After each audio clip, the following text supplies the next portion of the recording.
Deep Rock Galactic is a game where your employers put you into a metal jar, then throw into the center of a hostile planet just so we could steal some of those valuable resources for the corporation, and if only 1 out of 4 miners comes back, that's okay. So, if you're brave enough to step outside and give it a try, let's go through a basic set of knowledge that can give you some chance for survival. This video will come in 2 parts. The first one will cover all of the necessary basics for the beginners, from controls, objectives and mission selection to different equipment types, upgrades and perks. In the second one we will talk about specifics of each character, which upgrades and perks to choose, and also about some tips and tricks you can start using from the very beginning. So make sure to smash that subscribe button not to miss out on the part 2, and let's begin with the part 1. Sometimes I wonder if mining is all there is to life. Then I punch myself in the nose. Once you start the game, you're usually thrown into a short tutorial where they teach you stuff about your flares, pickaxe and mining, moly and depositing, compacted dirt, basic controls like shift for sprint, 1, 2, 3 and 4 for different gear, G for whatever grenade you have, tab for the map, where to find the manual, as well as how to call the escape pod. And guess what? I have a few things to add to those. Flares and lighting. Almost everywhere you go, there will be little to no light. Even though this can be hard to get used to and frustrating at times. Honestly, I love it. This creates a unique atmosphere and gives you another challenge to overcome, which makes the game more interesting overall. To combat this issue, your lowly multi-trillion company has provided you with a low-tech, Soviet-era, homemade by a monkey flashlight, with a range slightly greater than your nose. So yeah, don't count on your flashlight to save the day. Your most common source of light will come from flares. You can throw one by pressing F. And since you only have 4 of them and it takes 48 seconds to replenish fully, I advise you not to use them for nothing, especially when you play solo. You will need a lot of them when the enemy waves will attack. A good habit is to keep at least 2 flares ready at all times. I know, a few flares and a useless flashlight might not be enough for some people, and if after playing for a while you still find yourself frustrated with lighting, try playing with a scout. He has a special gun that shoots flares with higher brightness and duration. In the part 2 of this guide I'll tell you more about him. Also, if you haven't already, try playing in a group. This way there might be a scout in your team that will light up the space for you. And even if not, you're still gonna have more flares on the ground in total. Besides, you can also increase the brightness of your monitor or increase gamma in the in-game settings. Okay, up to the next one, compacted dirt and the map. So, compacted dirt appears wherever there is a tunnel connecting 2 sections of a cave. Sometimes it might be not obvious where to find it. In these cases, the map or the terrain scanner comes in handy. You just press and hold tab, move the mouse a little bit, scale in and out with the mouse wheel, and when you see where you need to go, press space. This will automatically turn you into that direction. Also, right before digging through the dirt, press tab again and check in which direction you need to dig. Next cave does not always align with the previous one. Now, about Molly or the mule. You already know that all the resources you collect, you have to deposit into him. There is however one more place you can deposit into, and that is on the sides of the drop pod. In a recent update, nice little platforms were added, so you can do it safely. Molly usually follows you, but if you lost it, as it often happens when playing in a group, it always follows whoever is most attractive. You can call it by pressing C.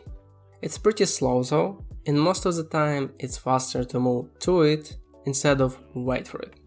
To find the mule, you can look for him in the terrain scanner by pressing tab. He is this little green box. You can also find it with your pointer. Press and hold the control key and move the camera until you see him highlighted. By the way, the pointer will also highlight your teammates. Very useful when a drunk dwarf wanders off, goes down and you can't find him. Let's move on. Escaping. It is pretty self-explanatory. You press a button on the mule once the objective is achieved, and you leave. I can only add that at this point your team will have 3 options.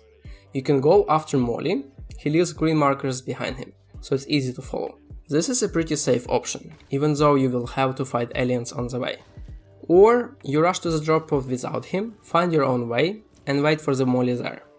However, even though you can avoid fighting most creatures while traveling, you will still need to fight them off next to the pod. Besides, if one of your teammates is late, he can be overrun by them. You will risk losing one of your crew members.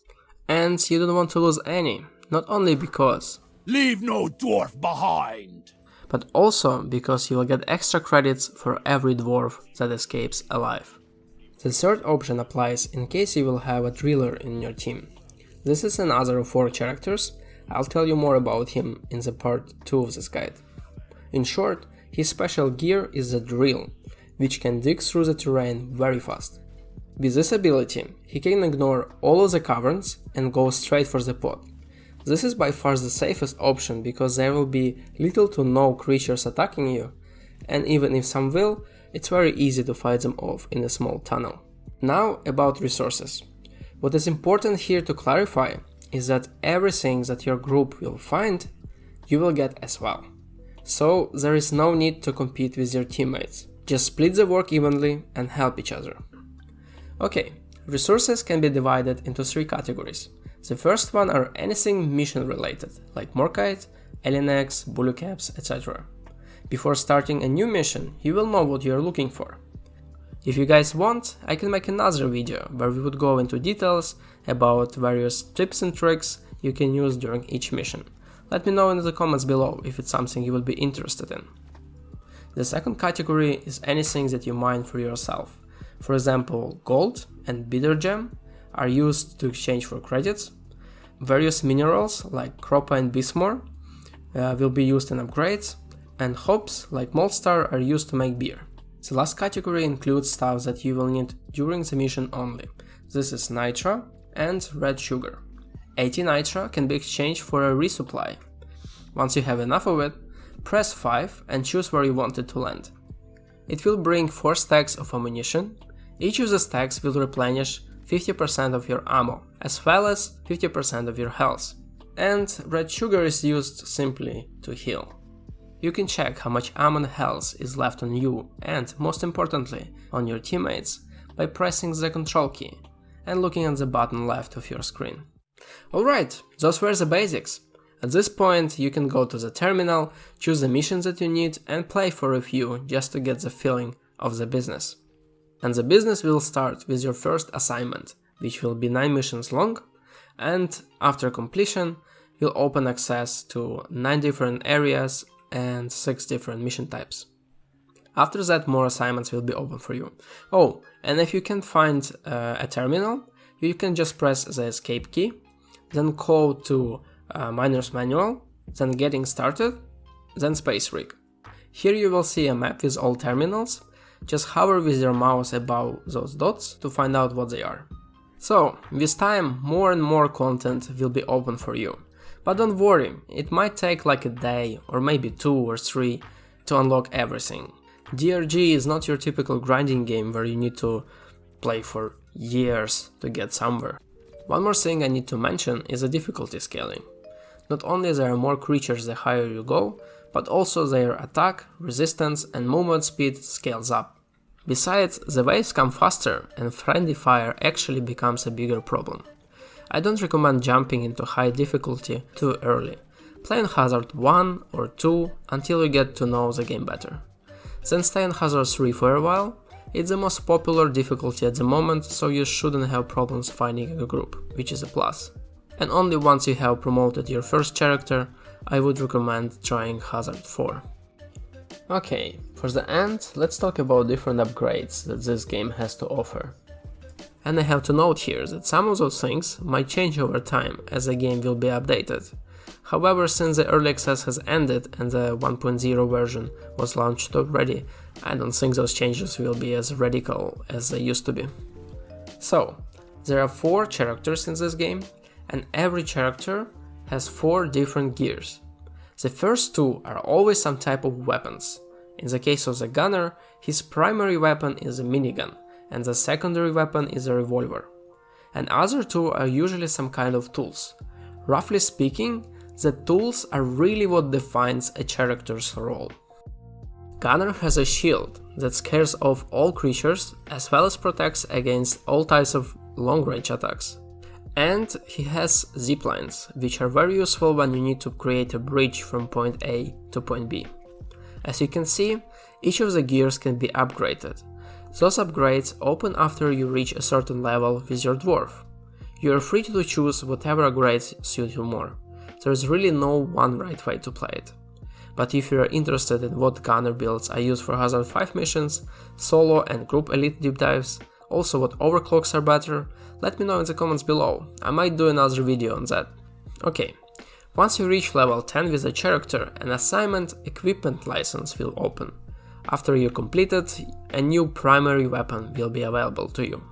In case of the Gunner, this will be the Thunderhead autocannon. At level 15, there will be another assignment for a secondary weapon. Besides different devices, you will also always have some type of throwable item, which you can use by pressing G. At level 5 and 10, new type of grenades will be open for you. Now about the armor rig, pickaxe and flares. All armor rigs are basically the same, except for the third upgrade. For the Gunner, it's resistance to explosive damage. With time, you would want to buy all upgrades of each weapon, especially for the armor rig, because as you reach higher mastery points, you will get different bonuses. Usually it's just another paint, but in the case of armor rig, very crucial extra health points. The pickaxe has only 2 tiers of upgrades at the moment. The first one unlocks a power attack. This one was very useful in case the bartender kept telling you had enough beer. You can access it by holding the right mouse button and then pressing the left one. Because of many complaints, this ability was forbidden inside of the space rig though. For the second tier, I would recommend to use Area of the Effect upgrade. It's helpful in mining and in situations when you get overrun by aliens. But later in the game, I would go with double damage. This can be very useful against big creatures like Griffith Praetorians and Oppressors. About flares at the moment, there is not much to tell, because after the 1.0 launch, the devs automatically upgraded all flares for all players. Besides upgrades for weapons, you also technically can choose upgrades for your character. Those are your perks. There are 2 types of them: passive, red squares, and active, blue squares. To unlock them, you will need to go to the Key Performance Indicator terminal. This terminal is always on the left side of you once you launch your game. After you click on it, you will see milestones first. Those are different tasks you can do to get those little stars or perk points. Those perk points you will be able to spend on, guess what? Perks. There are many different tasks, and really you don't need to pay attention to them at the beginning. You will literally be awarded for everything you do, and getting stars will not be a big problem. If you click on perks, you will see all of the different things you can choose. They are sorted by tiers. In order to get to the higher tier, you will need to buy some of the lower tier perks. Same goes for the upgrades. At the start, you will have only 1 passive and 1 active perk slot. You can get 2 extra passive slots by buying them from here at tier 4 and tier 9. This means that instead of buying every perk possible, you actually would want to stick to some perks only, so you can get to the tier 9 as fast as possible. You can try some of the other things after you get to the tier 9. In the part 2 of this guide, we will go into detail about what each of the perks does and which ones are most useful for each character. By the way, all of the perks that you will get with, let's say, Gunner, will be available for all other dwarves as well. This is not the case for the second active perk though. To get it, you will need to bring your character to level 25, complete a promotion assignment, and buy this promotion. After that, you will basically have a maxed out character with all of the upgrades. So, we have covered a lot of information today. I really hope I didn't procrastinate my exam preparation for nothing, and you'll find it actually useful. Don't forget, there will be a part 2 of this video very soon, probably next week. In it, we will speak about specifics and charm of each dwarf, most useful perks and upgrades. Also, I'll share with you some little tricks I have collected during my experience with the game. So make sure to smash the subscribe button not to miss out on any new videos. And leave a like and a comment as well, this will help YouTube algorithm to actually recognize that my video exists. Have a wonderful evening and I hope to see you next time. Sometimes I wonder if mining is all there is to life. Then I punch myself in the